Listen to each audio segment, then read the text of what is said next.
I think I read everything you could read last night.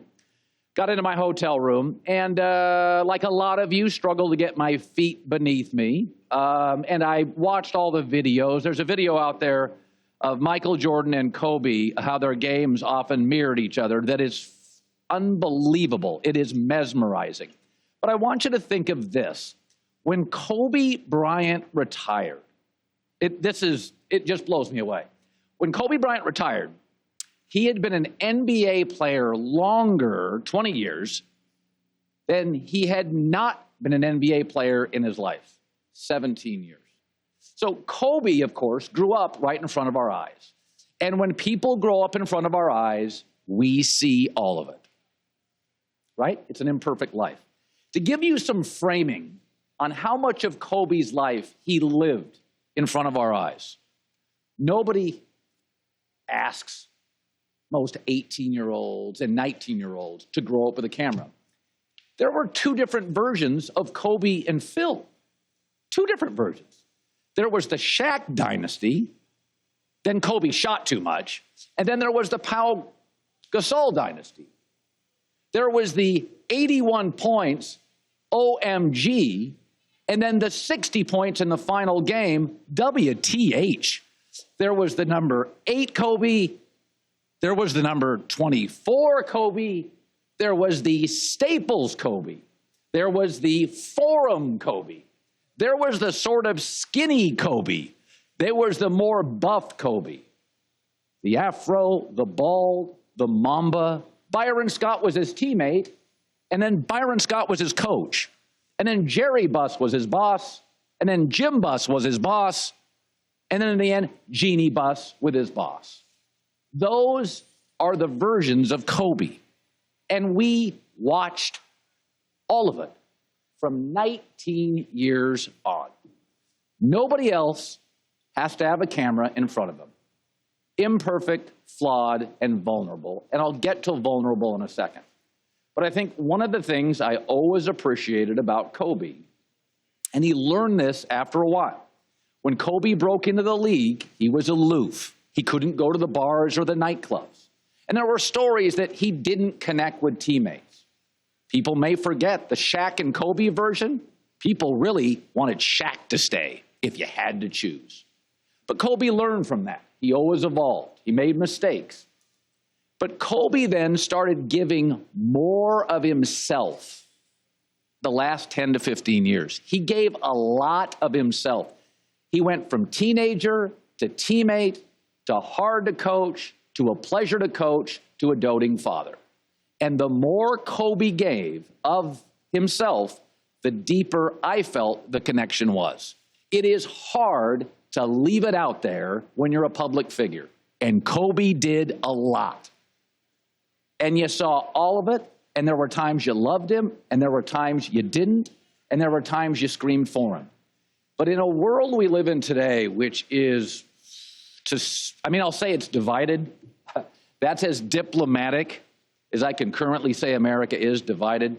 Years ago, somebody asked me if I wanted to host a political show. And I said it was so toxic. This was 10 years ago, so angry. I said, I'd rather be part of something that unites us. And music and sports do it.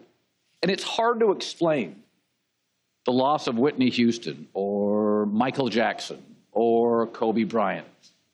You can't really explain what they mean when they leave us too soon, right? You're heartbroken, you're shaken, you cry, you weep, you're sick. Don't try to explain it to people because music and sports are really different.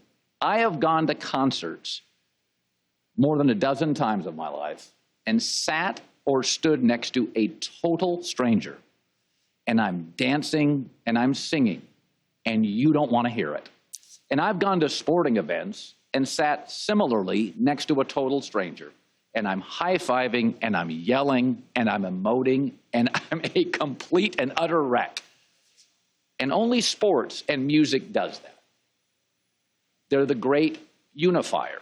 And Kobe Bryant gave us, for 20 years, all these memories and marks in our life. You don't have to explain it. You're shaken. I was. I am. We get it. In terms of Kobe's game, Kobe, to me, of the 40 years I've watched NBA basketball, he is the great artist. The canvas was empty. Each possession, he was a painter. He was more fluid than Jordan, less physically overpowering than LeBron, but he was the artist. So it was not a coincidence when he left basketball, he won an Oscar in Hollywood.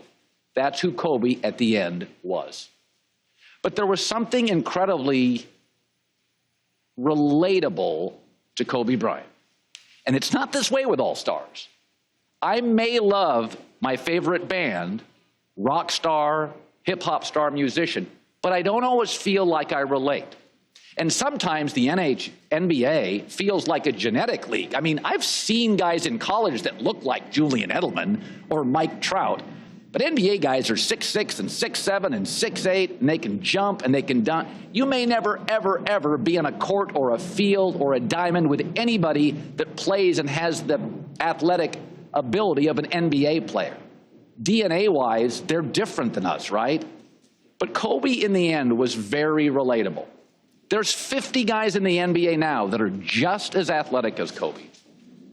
But what really connected to me was Mamba mentality. First of all, nobody's allowed to give themselves a nickname and it sticks. Kobe did and it stuck. That was Kobe, force of nature. But what Mamba mentality was telling me was that even though he was a Laker, and even though he was a celebrity, and even though he had a net worth over $300 million, the Mamba mentality was telling you it's about the work. LeBron James told a story yesterday. He said, when I first met Kobe, I was 15. There's video. You media people can go find it. And we sat in a gym, and we all looked up to Kobe.